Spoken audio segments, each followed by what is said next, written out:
그리스도인의 삶 시리즈 내일이 세 번째 시간입니다. 첫 번째가 뭐였죠? 자기를 부인하라. 두 번째는 십자가를 부인하라. 세 번째는 내세를 묵상하는 거예요. 지난주는 사실 좀 설교를 짧게 해서 한 번 더 할까 생각했는데 그렇게 하면 한두 도 없을 것 같아요. 그래서 그냥 다음에 또 분명히 십자가를 지는 삶에 대해서 설교할 기회가 있으리라고 생각이 들어요. 그래서 원래 계획했던 대로 내세를 묵상함에 대해서 설교를 기획하려고 합니다. 그리스도의 삶에 대해서 하고 그 다음에 미리 공지하면 22일 날 2월 마지막 주일 날은 뭐에 대해서 설교하려고 그러냐면 그리스도인의 삶 마지막 시리즈로 그러면 이러한 그리스도인의 삶이 가능하게 하는 기초가 뭐냐 그거를 그리스도인의 삶의 세 가지 기초 해가지고 설교 준비가 들어갔어요. 준비를 하고 있습니다. 그래서 이러이러한 삶이다 라고 얘기하면 한 다음에 좀 역으로 한 거예요. 사실은 원래 뭐 기초부터 하면 이러이러한 삶을 살아야지 않겠냐 그럼 어떻게 할 수 있는데 그 기초가 뭔데? 라고 얘기할 때 이것이 기초다라고 하면 좀 뒤집어서 설명하는 거긴 하지만 좀 더 의미가 다가올 수 있지 않을까 생각이 들어요. 그렇게 하고 나서 3월 첫째 주부터 사도신경으로 그리스도인의 믿음의 기초라고 할 수가 있겠죠. 믿음의 기초의 사도신경을 들어가려고 생각하고 있습니다. 자, 오늘 성경 말씀은요, 고린도후서 5장 1절에서부터 5절에 있는 그런 말씀입니다. 성경 말씀을 천천히 같이 1절은 1교구, 2절은 2교구, 3절은 3교구, 4절은 형제들, 5절은 자매들 이렇게 한번 읽어보도록 하겠습니다.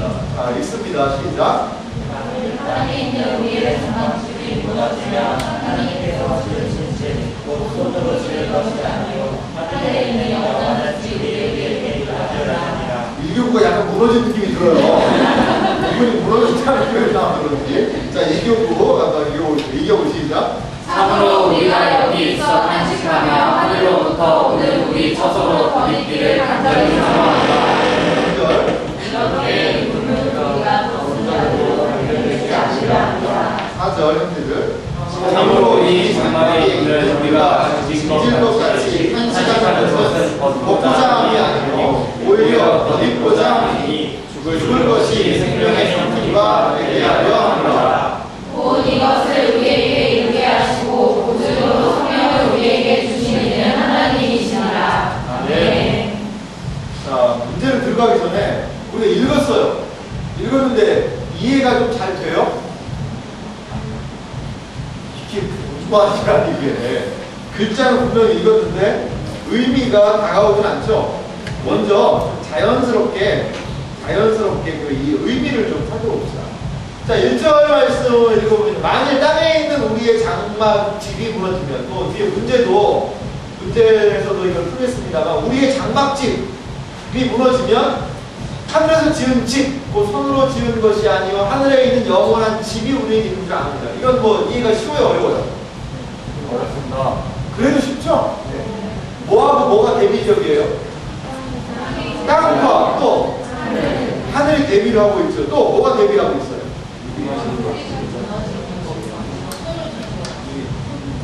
그렇죠. 무너지는 것과 영원한 것, 그리고 우리의 장막집이라는 게 있고 하늘에 있는 영원한 집이라는 게 있고 좀 명확한 대비를 이루고 있는 거 보이시죠? 네, 그거예요. 그러면 이제 우리의 장막집이 뭐냐? 이걸 알아야 되잖아요. 이 3번 문제와 연결되어 있습니다. 3번 문제를 우리가 좀 봅시다. 사도 바울은 본문을 통해서 두 개념을 대비시키고 있습니다. 대비되고 있는 두 개념은 무엇입니까? 알겠죠? 땅과 하늘을 대비하고 있고 땅에 있는 장막집과 하늘에 있는 영원한 집을 대비하고 있습니다. 여기서 장막집은 뭘 의미할까요? 육체를 의미한다는 거예요. 장막집은 육체를 여기서 의미하고 있습니다. 육체. 이걸 우리가 좀 알 필요가 있습니다. 그러니까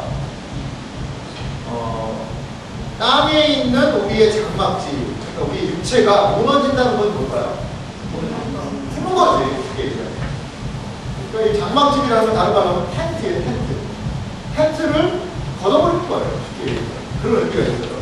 그러면 그냥 끝나버리는 것이 아니라 하나님께서 지으신 집이고 손으로 지은 것이 아니요 하늘에 있는 영원한 집이 있다. 이 영원한 집은 뭘까요?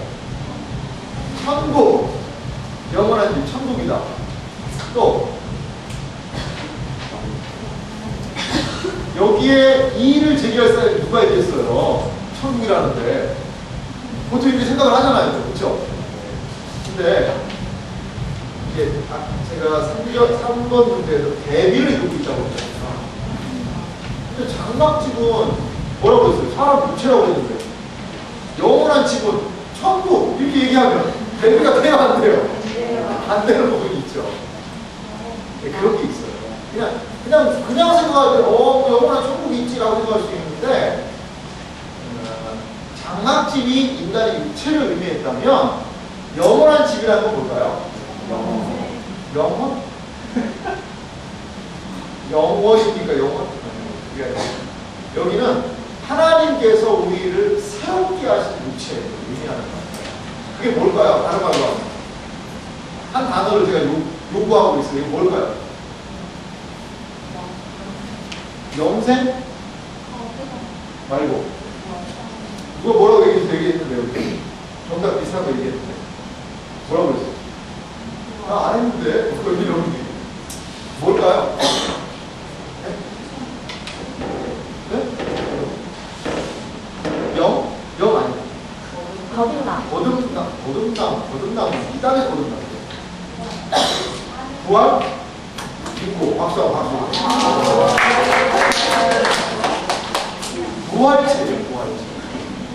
이 부활체를 의미하는 거예요. 이거는 이렇게 얘기하다가는 막 시간이 너무 많이 가니까 이렇게까지는 얘기를 안 할 거예요. 제가 이제 문제를 할 건데 여러분들 알고 계세요. 그러니까 육신의 장막과 육신과 하늘에 하나님이 지으신 손으로 지으신 것이 아닌 그것. 우리를 또 뭐라고 얘기해요? 성경이라고 얘기를 하잖아요. 그러한 것과 비슷한 이 부활의 몸, 부활체를 의미하는 것이라고 많은 사람들이 보고 있어요. 그래서 이게 성경 좀 펴보세요. 성경 본문을 보면 4장에 4장 말씀 봅시다. 4장 16절, 17절, 18절이 5장과 연결되어 있어요. 연결되어 있는데 고린도후서 4장 16절, 17절, 18절 보면 16절은 제가 읽어볼게요. 그러므로 우리가 낙심하지 아니하노니 우리의 뭐는? 겉사람은 뭐하나? 늙는다 이거예요. 쭈글쭈글. 아무리 좋은 화장을 발라도 안 된다 이거죠. 늙어집니다. 낡아집니다. 하지만 우리의 속사람은 날로 새로워지도다. 그러면서 속사람과 겉사람을 구분하고 있죠. 우리가 잠시 받는 환난에 경한 것이 이 땅에서 환난을 받아요. 지극히 크고 영원한 영광에 중한 것. 이 땅에서 받는 환난은 무거워요? 가벼워요? 무겁죠. 근데 여기는 경한 것이라고 해요. 가볍다고 했어요. 그리고 앞으로 보이는 크고 영원한 영광은 더 어떻게 하다? 무겁다. 크다는 거예요. 그래서 우리가 주목하는 것은 보이는 것이 아니요. 육신적인 것이 아니라 보이지 않는 것이니 보이는 것은 잠깐이요. 보이지 않는 것은 영원합니다. 이렇게 두 개념을 계속 비교하면서 여기까지 오거든요. 그래서 육신의 장막, 육체와 영원한 집, 영원히 새하늘과 새 땅에 거하면서 살 그가 부활한 몸, 이 두 가지를 또한 비교하고 있습니다. 비교. 그래서 이제 1절은 그렇게 이해가 돼요. 그러면 2절 보세요. 참으로 우리가 여기 있어. 여기는 어디죠? 여기. 땅이죠, 땅. 탄식하며 하늘로부터 오는 우리 처소를 뭐 한다는 거예요? 거듭기를 간절히 사모하노라. 이게 처소를 장소적인 개념으로 이해하면 상당히 어려워요. 하지만 제가 조금 전에 처소의 개념을 뭐로 보자고 그랬어요? 부활체. 예수님과 같이 부활하는 것으로 보자고 그랬죠? 그러면 부활을 거듭기를 사모하는 거예요. 그렇게 볼 수 있겠죠? 그러면 3절 봅시다. 이렇게 입으면, 뭐를 입으면? 부활의 몸을 입는 거죠. 우리가 벗은 자로 발견되지 않답니다. 부활의 몸을 입지 않는 사람들은 뭐겠어요? 하나님의 은혜에서 버린 자들이죠. 은혜 못 받는 사람들이라는 거예요. 이거를 뭐 두 가지 측면으로 생각하는 사람도 있어요. 조금 복잡하게, 그냥 그렇게 이해하세요. 하나님의 구원의 은혜가 임하여서 우리의 벌거벗은 수치를 가려주시는, 그러니까 우리로 하여금 거듭나게 하고 우리로 하여금 온전히 부활의 몸을 입어서 온전하게 그리스도의 부활의 몸을 덧입는 상황, 이것이 되지 않으면 수치가 있다는 거죠. 그래서 4절 말씀은요, 참으로 이 장막에 있는 우리가, 장막은 뭐죠? 조금 전에 뭐라고 그랬어요? 육체였죠. 육체에 있는 우리가 짐진 것까지 탄식하는 거죠. 이게 무슨 말이냐면 탄식한다는 거예요. 왜? 이 짐 때문에 탄식한다는 거지. 짐을 지고 탄식한다는 그런 의미가 있어요. 그것은 벗고자 함이 아니고 뭘 벗는다는 거예요? 이 짐이 무거우니까, 아이고 무거워 죽겠네. 이 짐 좀 없으면 내가 편하겠네. 탄식의 이유가 그거라는 거예요? 그게 아니라는 거예요? 그게 아니라는 거예요. 그럼 왜 탄식해요? 덧입고자 함이니 무엇을? 죽을 것이 생명에 삭힘받게 하려 합니다. 이게 보세요. 그러니까 생명에 참여하고 싶다는 거예요. 다른 말로 하면 덧입고자 하면 뭘 덧입는 거예요? 부활의 영광스러움을 덧입는다는 거예요. 덧입는다는 거예요. 그래서 5절은 뭘 얘기하고 있어요? 곧 이것을 우리에게 이루게 하시고, 무엇을?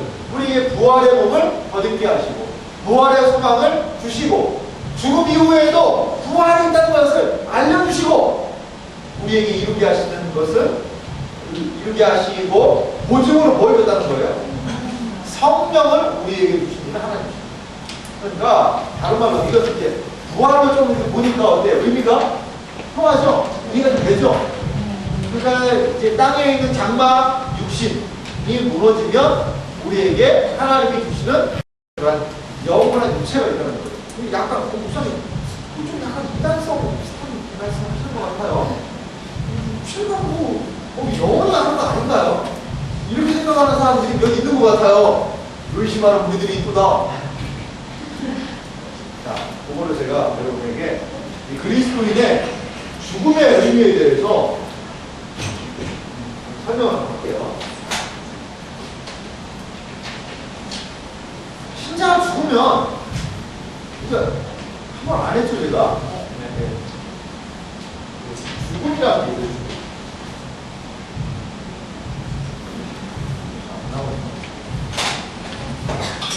이게 뭐가 죽어요? 육체가 죽죠.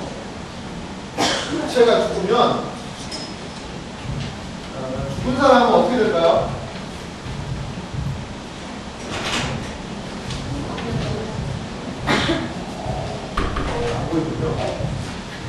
죽으면은요, 분리가 돼요. 뭐와? 천국과 지옥으로? 그렇죠.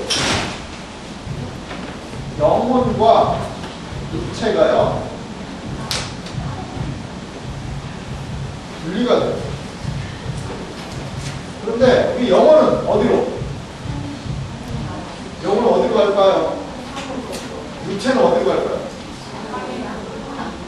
얘는 이 사람은 신자예요, 신자. 자, 어떻게 될까요? 오늘 발렌타인데이인데 이거 사탕이 뭐라도 보여야 되겠는데. 너무한 거예요. 자, 영혼은 어떻게 될까요? 천국 간다. 천국. 그러면 육체는? 썩어요. 썩고 블라블라 땡땡땡땡 없어지고. 우리는 그냥 신자가 죽으면 영혼이 천국 간다. 이걸로 오케이 좋다 이렇게 생각을 하는 경향이 있어요. 그렇죠? 이거 뜻이지. 그러면요, 앞으로 예수님이 재림하셔야지 재림 안 하세요? 재림의 의미가 뭐예요? 재림할 필요가 있어 없어? 예수 재림 왜 하세요? 심판하러 이미 다 천국에 갔는데 죽어가지고 남아있는 사람들 데려오니까 그냥 한 번에 싹 죽여버리면 되잖아. 죽을 때까지 기다리다가 남아있는 사람들 위해서. 그렇죠. 악에 대한 심판이 분명히 개념이 있습니다. 근데 우리가 조금 개념적으로 잘못 알고 있는 부분이 이 부분이라고 생각이 들어요. 제가 왜 이렇게 물어봤냐면 영혼이 우리 육체가 죽으면요, 영혼과 육체가 분리가 됩니다. 분리가 돼요. 분리가 돼서 영혼은 어디에 가냐면 예수님이 한 십자가에서 한편 사람한테 뭐라고 얘기했어요? 내가 나와 함께 뭐에 이르리라? 기억나세요? 어디? 파라다이스. 낙원에 일어날 거라고 얘기를 하거든요. 낙원. 그러니까 이 낙원이라는 장소가 있다고 보는 거예요. 낙원이라는 말의 다른 말이 뭔지 아세요? 다른 말이 나사로 얘기에 나와요. 부자와 나사로 얘기할 때 부자는 죽어서 어디로 가고? 지옥이라고 나왔나요? 정확한 용어 아니죠. 나사로는 죽어서 어디로 갔을까요? 아브라함의 품이라고 해요. 이 말을. 낙원의 다른 표현은 아브라함의 품과 같은 그런 방법. 죽어서. 분명히 신자가 죽어서 그의 영혼은 이렇게 낙원이라는 곳으로 가는 것 같아요. 그리고 그 육체는 땅에서 머물러 있습니다. 땅에서 뭘 누리냐? 그냥 썩어 없어지게 쉬는 거예요. 이게 제가 여러분 몇 번 문제를 2번 문제입니다. 2번. 우리 신앙의 선배들은 죽음을 어떻게 이해했습니까? 웨스트민스터 소개부터 37번 한 번만 들어봅시다. 자, 제가 문제를 배울 테니까 여러분 답을 읽어보세요. 신자가 죽을 때 그리스도에게 받는 유익은 무엇입니까? 시작. 신자가 죽을 때 영혼이 완전히 거룩하게 되어 즉시 영원하게 들어가며 몸은 그리스도와 연합되어 거할 때까지 영광 속에서 쉬게 됩니다. 그래요. 우리의 영혼은 영광스럽게 되어서 즉시 어디로 들어가요? 영광 속에 들어가면 이게 뭐예요? 이게 바로 낙원이라는 얘기입니다. 낙원이라는 얘기. 그러면 이제 누가 있겠어요? 불신자를 봅시다. 이 불신자 같은 경우에는 어떻게 될까요? 육체는 똑같죠? 거의. 육체는 어떻게 될까요? 육체는 땅에서 쉬는 거 아니에요. 땅에서 그냥 어떻게 보면 대기 상태죠. 쉬는 건 아니라고 봐요. 이게 불신자의 죽음은 이걸 저주로 봅니다. 저주로 봐요. 그리고 그의 영혼은 어떻게 돼요? 영혼은 어떻게 될까요? 어디로 갈까요? 불? 진짜. 여기 부자와 나사로의 이야기를 보면 어디로 갔을까요? 연호? 뭐 연호? 천주교. 네? 무적에 나왔어요. 무적에. 이름도 없는 그 무적에. 거기 사탄이 들어갑니다. 여기가 음부라고 해요. 음부. 그래서 불신자의 영혼은 음부로 간다는 거예요. 음부로. 그리고 이제 뭐가 일어나요? 예수님의 이제 다시금 재림이 일어나게 됩니다. 재림이 일어나게 되면 이제 이 영혼과 육체, 신자의 영혼과 육체가 다시 이 재림 시에 하나가 돼요. 그래서 어떻게 돼요? 여기서 말하는 게 부활하게 된다는 거예요. 부활하게 된다는 거예요. 그리고 불신자는 어떻게 돼요? 음부에 있는 영혼과 땅에 있는 영혼과 여기도 연합해서 불신자 어떻게 될까요? 여기도 부활하게 돼요. 야, 목사님 오늘따라 희한한 이단스러운 얘기 많이 한다. 불신자 부활한다는 얘기 들어본 사람? 아무도 없어. 아무도 없어. 그럼 어떻게 해? 우리 그렇다면 우리는 이단인가? 성경은 보겠습니다. 제 말이 아니라 예수님 말씀인데요. 요한복음 5장 말씀입니다.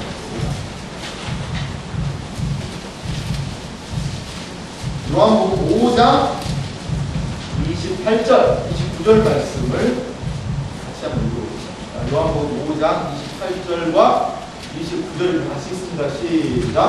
이를 낮게 여기지 말라. 무덤 속에 있는 자가 다 그의 음성을 들으려 하나니 선한 일을 행한 자는 생명의 부활로 악한 일을 행한 자는 심판의 부활로 나오리라. 아멘. 여기 무슨 부활이 있어요? 생명의 부활과 심판의 부활. 그러니까 예수님이 재림하셔서 다 살리는 거예요. 다 살리는 거예요. 약간 충격적이죠? 다 살리는 거예요. 다 살려서 여기는 생명의 부활로, 여기는 심판의 부활로. 그래서 예수님이 재림하신 다음에 이 사람들을 다 살리고 그 다음에 이 사람들에 대해서 심판하는 장면이 몇 장이 나오는 줄 아세요? 요한계시록. 요한계시록 20장.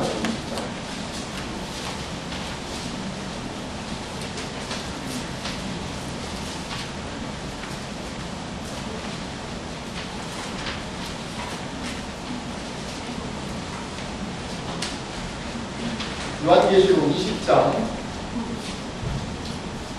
11절부터 있죠? 11절 제가 좀 읽어볼게요. 내가 크고 흰 모자와 그 위에 앉으신 이를 보니 땅과 하늘 그 앞에서 피하여간 데 없더라. 내가 보니 죽은 자들이 큰 자나 작은 자나 그 모자 앞에서 있는데 책들이 펴있고 또 다른 책들이 펴있으니 곧 생명책이라. 죽은 자들이 자기 행위를 따라 책들에 기록된 대로 심판을 받으니 바다가 그 가운데서 죽은 자들을 내주고 또 사망과 음부도 그 가운데서 죽은 자들을 내주매 각 사람 자기 행위대로 심판을 받으리라. 사망과 음부도 불못에 던져지니 이것은 둘째 사망 곧 불못이다. 누구든지 생명책에 기록되지 못한 자는 불못에 던져지더라. 그러니까 여기에서 이 사람들을 부활을 시켜서 최종적으로 하나님께서 심판대 앞에 세우는 거예요. 쉽게 얘기하면 심판대를 세워서 이 사람들에게는 의로움을 선언하고 이 사람들에게는 불의함을 선언해서 심판대를 통해서 어디로 가는 거예요? 성경에는 지옥이라고 안 그래요. 이 불못이라는 단어가 있습니다. 불못. 그리고 신자들이 가는 곳은 어딜까요? 천국이요? 아니요. 성경은 그렇게 얘기하고 있잖아요. 21장 1절에 보니까 또 내가 새 하늘과 새 땅을 보니, 새 하늘과 새 땅이에요. 땅. 목사님, 이게 신천지 아닌가요? 맞아요. 신천지예요. 신천지가 좋은 말 썼어요. 좋은 말 다 썼어요. 그래서 우리가 천국 간다라는 표현은 뭐 지옥 간다라는 표현은 약간 불공실하게 표현하는 거예요. 그리고 더 명확한 성경적인 용어는 불못과 새하늘과 새 땅이에요. 그러니까 이 불신자와 신자의 이런 쭉 일련의 이런 과정들이 있다는 거예요. 이런 얘기 처음 들어요. 원래 이런 얘기까지 하려고 안 했는데 여러분들이 많이 궁금해하는 것 같고 저는 이렇게 되리라고 봐요. 이걸 좀 믿어요. 그래서 신자들에게 가장 소망이 뭐냐? 여기 사도바울 좀 전에 얘기했잖아요. 일단 탄식이에요. 왜 탄식이에요? 이 무거운 힘들어 죽겠네. 그걸 위해서 탄식하는 게 아니라고 했잖아요. 뭘 얻기 위해서? 부활을 덧입는 날을 사모하기 위해서 그렇게 한다는 거예요. 부활에 대해서 여러분 우리가 잊혀진 교리가 저는 부활이라고 보거든요. 고린도전서 몇 장? 부활장 몇 장이에요? 부활장. 고린도전서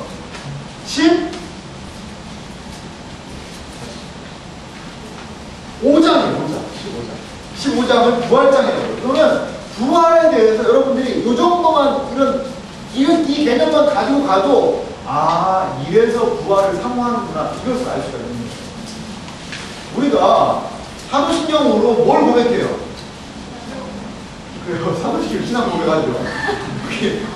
이거에 관련돼서 마지막에 성령을 믿사오며 그 다음에 거룩한 공예와 또한 성도가 서로 교통하는 것과 또한 죄를 사하여 주는 것과 또한 몸이 다시 사는 것과 우리는 죽어서 그냥 영원히 가면 돼? No. 뭐가? 이 몸이 다시 사는 것을 믿는 종교가 바로 기독교 신앙이라는 거예요. 기독교는 죽으면 그냥 좋은 데 가는 것 끝! No. 절대 안 돼. 이 몸이 다시 살아나요. 목사님, 저는요, 내가 지금 키도 좀 작고, 다리도 좀 짧고, 얼굴도 볼 때 별로 안 예쁜데, 이대로 부활하나요? 나 다이어트가 되는데. 이 땅에서 짧은 인생, 요 모양, 요 꼴로 사는 것도 참 어떤 때 많이 힘들잖아. 누구는 장동건이 부모 잘 만나가지고 그렇게 그냥 잘 살고 고소영이 막 그 상남 선녀끼리 만나가지고 그렇게 살고 애기 이쁜 애들 낳고 나는 뭐 우리 엄마 아빠 왜 그냥 이쁜 사람 만나야지 그냥 서로 비슷한 사람들을 만나가지고 나가서 이런 사람 만나 이거 힘든데 에버 앤 에버 영원토록 이 모양으로 내가 살아야 되나? 실망스러워하지 마세요. 지금의 육체와는 좀 다른 부분이 분명히 있어요. 부활체는 인격적인 부분에서의 연결성이 분명히 있습니다. 하지만 온전합니다. 그러면 또 우리 옆집 애가 신앙생활 하다가 4살 때 죽었는데 그럼 걔는 4살 때 죽고 그대로 육체 부활해가지고 천국에 가고 항상 4살이어가지고 그렇게 되고 뒷집 할머니 죽었는데 102살 이렇게 가지고 부활해가지고 이렇게 크가 안 나요. 그래서 사도 바울 얘기할 때 본문에서 15장 읽어보세요. 썩을 것으로 심고 썩지 아니할 것으로 걷고 연약한 것으로 심고 강한 것으로 걷고 이 부활이 좀 다른 그런 부분이 분명히 있어요. 마치 이런 것과 같지 않을까요? 우주인이요. 우주에 사는 외계인 말고 지구에서 원래 그런 사람들 있잖아요. 그 사람들이 그 우주에 딱 나갔는데 저같이 이렇게 자켓 입고 신발 이런 거 다 신고 이렇게 우주 비행기 문 탁 열고 나가는 순간 어떻게 돼요? 왜 죽어요? 얼굴이 빛나요? 죽죠? 죽어요. 아까 이게 터져서 죽어요. 그냥 우리 몸은 일기압에 맞춰져 있다고요. 이 고막이나 이것도 우리 몸 내부에서도 일기압으로 고막이 미는 거예요. 그리고 밖에서도 일기압으로 미니까 서로 평형을 유지하고 있거든요. 비행기가 좀 약간 기압이 낮은 쪽으로 올라가고 어때요? 귀가 막 멍멍하고 그렇잖아요. 그런 것들이 하나의 원인이거든요. 상대적으로 기압이 높은 데로 가보세요. 이 고막이 터지잖아요. 그런 얘기 하잖아요. 바다 깊은 데로 가면 그런 이야기를 듣잖아요. 오징어 된다. 납작인데 이런 얘기를 하잖아요. 그리고 우주로 가면 이 장기나 여러 가지 물질들이 일기압에 맞춰져 있는데 이 자기의 기압 때문에 안 좋게 된다는 거예요. 그래서 뭘 입어요? 수트를 입잖아요. 우주복을 입어요. 우주복은 우주에서 살 수 있는 환경을 제공하잖아요. 그 일기압을 유지시켜주는 거예요. 쉽게 얘기해요. 그런 기능이 있어요. 마찬가지로 우리가 부활의 몸을 입는다는 것은 새하늘과 새 땅에서 살기에 적합한 죄를 짓지 않고 범죄하지 않고 하나님과 영원히 살 수 있는 그러한 몸이 되기 위한 하나의 과정이라고 많은 사람들이 이야기합니다. 부활에 대한 건요, 사도신경 할 때 한번 할 거예요. 그러니까 이런 거 한번 적어놓고, 맛보기로만 오늘 하고요. 오늘 제가 왜 이러한 이야기를 하냐면, 죽음 때문에 그래요, 죽음이라는 걸 이야기하기 위해서 죽음 안에서 무엇을, 소망을 발견하려면 반드시 부활이라는 개념을 기억을 해야 된다는 거예요. 사도 바울이 얘기해, 제 말이 아니라. 1번 문제를 그래서 이렇게 저는 정해봤어요. 1번 문제. 죽음에 대한 다양한 개념을 등장합니다. 기독교 신앙이 말하는 죽음이란 무엇입니까? 자, 기독교 신앙이 말하는 죽음은 뭐예요? 여기도 있네. 뭐예요? 육체와 영혼의 분리가 바로 죽음이라는 거예요. 분리. 육체와 영혼이 분리되는 것. 그것이 죽음이라는 거예요.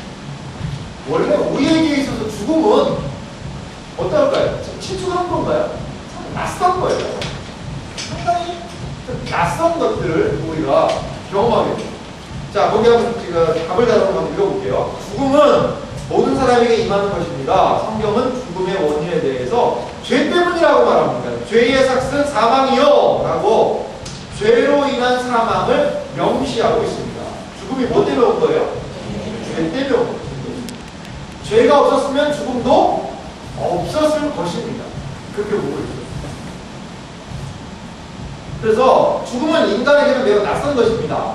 아담과 하와가 범죄하지 않았다면 이들은 죄를 경험하지 않았을 것입니다. 하지만 죄를 범함으로 인해서 인간에게 낯선 죽음이 오게 되었습니다. 죽음은 인간의 육체와 영혼이 분리되는 현상입니다. 육체와 영혼이 분리되면서 인간은 현재의 육체적인 생명의 끝을 보게 됩니다. 죽음은 결코 멸절이 아니며 마지막이 아닙니다. 성경은 죽음 이후에 더욱 완전한 삶에 대해서 말하고 있습니다. 신자에게 대한 하는 문제가 있는 게 있죠? 네. 그러면 여기서 또 많은 질문들이 오갈 수 있어요. 예수님은 왜 죽는데? 예수님은 죄 용서받았다며. 죄 문제 해결되면 또 죽음 안 되는 거 아니야? 이렇게 이야기하는 분들이 있어요. 이거는 이제 인간의 상태에 대한 이해가 좀 필요한데, 조림할 때 이거까지 자세히 하려고요. 인간에게 원죄라는 게 있어요.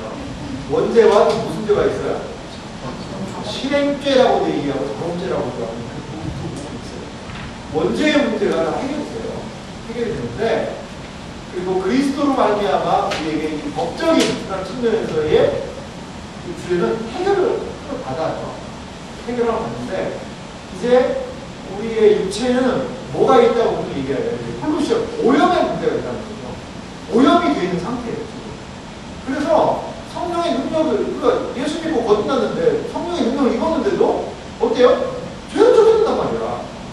이게 성경에도 그렇고, 이게 왜 이렇게 죄를 저지르냐. 그리스도의 능력을 주님께서 그게 아니라 아직 우리의 이 인간의 상태가 죄로 인한 완전한 오염이 되어 있는 상태이기 때문에 성경은 성령의 소욕과 육신의 소욕이 싸운다는 표현으로 이 육체의 모습을 얘기하고 있거든요. 성경은. 그래서 이러한 육체의 어떻게 보면 치명적인 결함이 생긴 거예요. 치명적인 결함. 그래서 우리는 인간이라는 것이 노아에게도 그런 언약을 하는 부분이 있었는데요. 육체적인 그러한 부분에서의 한계를 줘요. 육체의 기간을 주고, 그리고 그 기간 안에서 하나님을 의지하면서 나아가고, 그리고 또 하나 마지막에 새하늘과 새 땅이 부활의 몸으로 거듭게 하는 부분이 있어요. 하나 이게 나오니까 계속 갈 수밖에 없는데, 아담과 하와는 그럼 그 상태로 계속 갔을까? 그건 아니라고 봐요. 좀 어려운 얘기인데, 아담과 하와는 죽음을 맛보지 않았을 거예요. 그런데 아담과 하와도 최종적으로는 새하늘과 새 땅에 맞는 그러한 부활의 모습으로 변화될 것이다 라고 하는 생각이 봐요. 좀 어렵죠, 이거는. 죄도 없는데 왜 이렇게 되나? 새하늘과 새 땅은요, 에덴으로 회귀한 게 아니에요. 에덴에서 누렸던 아담과 하와의 상태보다도 더 끌어올리는 거. 에덴에서는 어떤 한계가 있어요, 없어요? 있었잖아요. 죄 지을 가능성도 있었잖아요. 하지만 저 새하늘과 새 땅에서의 부활에 보면 죄 지을 이제 가능성조차도 없는 그런 상태예요. 만약에 거기서 죄 지을 가능성이 있다, 또 타락하겠지.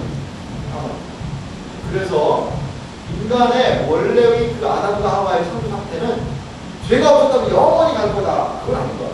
하나님이 때가 됐을 때, 그들이 범죄하지 않았더라면 때가 됐을 때 새하늘과 새 땅으로 들어가게 하셨고, 그리고 그들에게도 우리가 축구적으로 바라보고 있는 부활의 모습과 같은 모습으로 그들도 변모했을 것이다 라고 많은 사람들이 추측을 하고 돼요. 뭐 성경에 이렇게 얘기를 안 하는 거니까 좀 명확하게는 얘기할 수 없지만 부활과 관련돼서 그렇게 추측을 해요. 그런 뭔가를 또 우리가 조금은 생각해 볼 수 있는 부분입니다. 그래서 우리 인간은 육체적인 뭐가 있다? 한계성이 있다. 그리스도의 보혈의 능력이 연약해서가 아니고 하나님의 인간의 육체에 대한 플랜이 계셨던 거예요. 플랜. 그렇게 이해하면 좋을 거예요. 자, 그래서 이제 1번 문제고 2번 문제 조금 전에 했었죠? 3번 문제 됐었죠? 자, 그러면 4번 문제와 사실 5번 문제가 조금은 중요한 부분이긴 한데 4번 문제를 제가 읽어볼게요. 사도 바울이 본문을 통해서 강조하고 있는 현재의 삶은 어떤 특성이 있냐 이런 거. 현재의 삶의 특성. 땅에 있는 장막집이 무너지는 그런 특성이 있죠. 두 번째, 현재의 삶의 특성은 여기 있어서 뭐 한다는 거예요? 탄식한다는 거예요. 그러니까 탄식한다는 것 자체가 소망한다는 그런 표현이 거기에 머물러 있고, 조금 전에 우리가 4절 의미를 살펴봤잖아요. 탄식이 그냥 무거워서 힘들어 죽겠네. 이것만의 탄식은 아니라고 했잖아요. 부활의 몸을 사모하는 그런 측면에서 탄식이라고 얘기를 했었죠. 그러면 한번 읽어볼게요. 현재의 삶은 장막집은 천막을 의미합니다. 인생은 천막치고 사는 존재가 같다는 것입니다. 이 천막 자체가 인간의 육체를 의미합니다. 마치 천막을 걷고 치우는 것과 같이 우리의 인생은 치워집니다. 아무리 건강한 사람이라도, 아무리 돈이 많은 사람이라도, 유명한 사람이라도 우리 육신의 장막을 걷어 치워야 하는 때가 온다.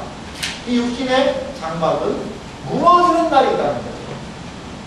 육신의 한계점이죠. 그게 현재의 삶의 특성이에요. 그래서 저는 이것과 1번을 연결시켜서 풀 수 있다고 봐요. 그런데 여기에 있는 삶의 또 특징이 있는데 그건 뭐라는 거예요? 탄식이라는 거예요. 탄식한다는 거예요. 탄식하다는 것은 신음한다는 뜻이라는 거죠. 여기서는 진행형 동사가 사용돼서 신음을 쉴 새 없이 계속하는 거예요. 4절에 탄식이라는 단어가 동일하게 등장하는데요. 4절의 의미는 우리는 무거운 짐을 지고 신음을 합니다. 이런 의미가 4절의 단어 의미 속에 있어요. 그래서 이 땅에는요, 두 가지의 탄식이 일어난다는 거예요. 첫 번째 탄식은 어떤 거예요? 이 땅의 삶이 고달프기 때문에 하는 탄식이 있을 수 있겠죠. 이 땅의 삶이 고달퍼요. 그래서 그 무거운 짐 때문에 하는 탄식이 있어요. 하지만 사도 바울은 이 탄식이라는 용어를 부정적인 측면으로만 사용하고 있지는 않다는 거예요. 어떻게? 둘째로 탄식의 의미는 하나님이 주시는 온전한 생명을 취하기 위한 탄식이라는 거예요. 다른 말로 하면 부활의 몸을 덧입기 위한 소망이라는 거예요. 소망. 단순히 짐을 벗고 싶은 탄식이 아니라 하나님의 놀라운 은혜와 소망을 바라보며 그 소망이 내게 이루어지기를 바라는 그러한 탄식이라는 거예요. 그것도 탄식은 탄식이라는 것입니다. 그래서 이 땅에서 현재적인 삶의 두 가지 특징은 죽음이 있다는 거죠. 그리고 온전하지 못함으로 인한 탄식이 있다. 그것이 이 땅의 삶이라는 거예요. 그러면 사도 바울이 궁극적으로 어떤 삶을 추구하고 있습니까? 이것이 내세를 묵상함과 연결되는 것이 5번이겠죠. 장래의 삶의 두 가지 특성이 있습니다. 첫 번째는 뭐예요? 하늘에 있는 영원한 집이 있는 것을 기억하라는 거예요. 대비적이죠. 땅에 있는 장막집은 무너집니다. 하지만 그 장막집이 무너질 때에 영원한 집, 온전하게 우리를 새롭게 하는 그 날이, 완성시킬 날이 있다는 것이죠. 그리고 두 번째는요, 생명에 참여하게 된다는 거예요. 이 세상의 탄식의 근원은 죽음으로 인하여 보는 게 많은 것 같아요. 죽음이 우리에게 얼마나 많은 공포를 줘요. 두려움을 주죠. 탄식을 줘요. 그리고 사도 바울이 탄식했던 그 탄식도 소망의 탄식이지만 육체의 한계로 인한 탄식 아니겠어요, 그것이. 그런데 생명에 참여하게 된, 다른 말로 하면 구체적인 단어, 우리가 지금까지 공부했던 단어로 한다면 생명에 참여하게 되면 생명을 무엇으로 바꾸고 싶어요? 그렇죠. 부활에 참여하게 된다는 거죠. 신자에게 죽음은 생명으로 나아가는 무엇 같다는 거예요? 눈 감는다는 거죠. 세상의 많은 사람들은 죽음 안에서 자신의 끝을 보지만 신자는 죽음 안에서 존재하는 그리스도의 생명, 부활을 보게 됩니다. 사도는 생명이 죽음을 삼킨다라고 말하고 있습니다. 4절 말씀 보세요. 4절 말씀 보면 뒤에 보면 오히려 더디구자하니 죽을 것이 생명에 삼킨 바 되게 하려 합니다. 이 말은 다른 말로 말하면 생명이 죽음을 뭐 한다는 거예요? 삼킨다는 거예요. 그러한 측면으로 이 단어를 이해할 수 있습니다. 그리스도 안에서 죽음은 더 이상 신자를 위협하는 대상이 될 수 없습니다. 신자는 죽음 안에서 생명을 보며 소망을 경험하게 된다는 거죠. 그리스도인 누구예요? 죽음에 대한 가치관이 달라진 사람들입니다. 죽음에 대한 가치관이 달라졌기 때문에 그리스도인은 어떻게 할 수 있어요? 이 땅에서 이 땅에 있는 사람들과는 다른 존재로 살아갈 수 있는 그러한 사람이 되었다는 거죠. 마귀가 주는 생각이 있어요. 마귀는 우리에게 죽음의 공포를 줍니다. 마귀는 너 죽고 싶어. 이게 가장 마귀의 큰 무기예요. 너 안 죽고 싶으면 일요일날 빨리 가서 일해. 안 그러면 네 가족도 그거 주고 너 못해. 너 잘려. 이러한 온갖 죽음에 대한 공포를 심어줘서 사단의 노예를 삼는 거예요. 하지만 신자는 그 죽음의 의미로 해방된 존재라는 거예요. 수많은 사람들이 왜 순교를 듣게 됐어요? 죽음이 무엇인지 알았기 때문에 그래요. 오히려 이 죽음을 통하여서 내가 하나님의 은혜와 생명으로 그리고 그 낙원에 이르러서 힘을 누리고 그리고 최종적으로 주님이 재림하셨어요. 나의 이 육체를 새로운 육체로 부활시킬 것이다. 이거에 대한 가치관이 신자들에게 열렸다는 것입니다. 그래서 죽음도 두려워하지 않고 이 그리스도를 의지하고 신뢰하는 거예요. 이 땅에 있는 사람들의 한계는 목숨 끊는 거예요. 목숨 죽이는 거예요. 이 세상에서 하는 위협의 가장 큰 것은. 하지만 우리 주님께서 목숨뿐이 아니라 영혼까지도 주장하시는 분이시라는 것을 많은 사람들이 믿고 의지했기 때문에 죽음에 대한 가치관이 달라졌기 때문에 그들은 이 세상에서 그리스도인 구별된 존재로서 그리스도를 따르는 사람으로 살 수 있다는 거예요. 내일 우리가 이런 설교를 나누고 할때 죽음에 대해서 참 생각해 봅시다. 죽음 너머에 있는 우리의 진정한 소망, 내세를 묵상함이 우리에게 주는 신앙적인 유익이 분명히 있다고 믿습니다. 그리스도인의 삶의 중요한 부분인 내세를 묵상함, 이 부분을 우리가 기억하면서 온전한 그리스도인으로서 죽음에 대한 내세에 대한 많은 생각들이 여러분들에게 있기를 소망합니다. 질문 한 사람만 봐도 정말 궁금하죠. 여기.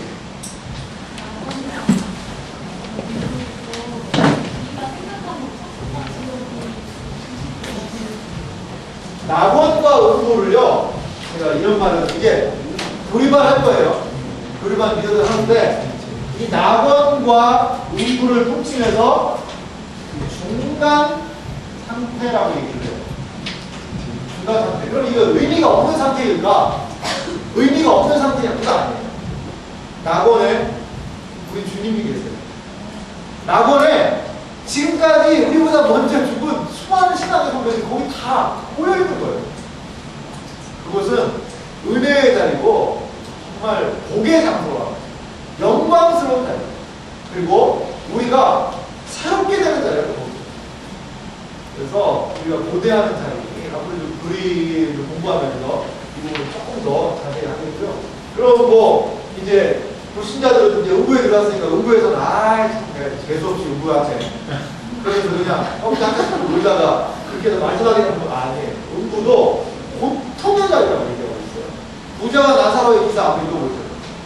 거기서 막 아브라함이여 내가 여기서 고통 중에 고민하나이다. 고통의 장소예요. 그냥 그냥 적절하게 찜질하고 이런 데 아닙니다.